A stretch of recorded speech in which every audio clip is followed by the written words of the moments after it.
What's going on, everybody? My name is Eason and welcome back to another video today. We're looking at sources of power and authority for AP Comparative Government and Politics, topics 1.5 and 1.6.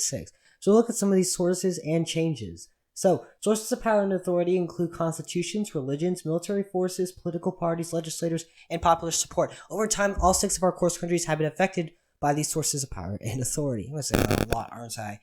So we can see democratization, a transition back to authoritarianism. Yes, that exists. We'll get to an example later. Regime stability, different types of rule, revolution, and so much more. Let's start with an example in China. So in China, we see the Communist Party's control over China's military, which provided power and authority to maintain regime stability. The transition of power from a dictatorial rule in Iran to a theocracy based on Islamic Sharia Law after the 1979 revolution resulted in a constitution for Iran and new sources of power and authority. Sharia law often clashes with the people's sovereignty and civil rights because they might think to do A, but Islamic law says for them to do B. The political elite's backing of a strong president in Russia created a managed democracy with the election rules favoring one party, United Russia. You could say under his presidency that the state has taken a step back from a democracy and towards authoritarianism. Now, this is just Putin about Put out. Mexico and Nigeria have experienced the opposite of Russia, with a step toward democracy from authoritarianism with previous military rule and single-party dominance in both countries.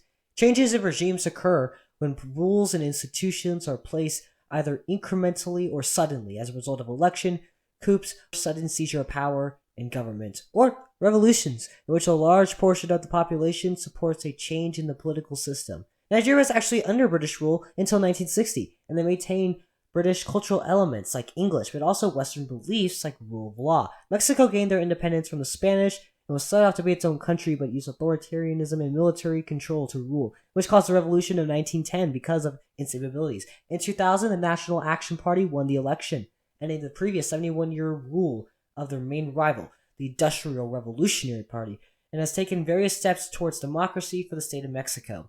Constitutional reforms in the United Kingdom that devolved power to multiple parliaments, allowing the regime to maintain stability. This devolution has also been the effect of social movements and protests, particularly in Scotland, which has become quite devolved in the past 20 years. How a regime chooses to use power in support of sovereignty is determined, in large part, by its democratic or authoritarian characteristics. Democratic regimes can maintain sovereignty using less power than authoritarian regimes, which we can often see by popular support and less military forces. We can see some countries that are becoming democratic, like Mexico and Nigeria, are seen to be taking a step back from military rule, which they previously had. Governments, including political office holders, can be changed more frequently and easily than regimes through the relatively peaceful process of elections, appointments, and lines of succession. However, governments also change by more violent means, such as revolutions or coup d'etat, represented by such violent transitions in Iran and Nigeria. And that's the end of the video.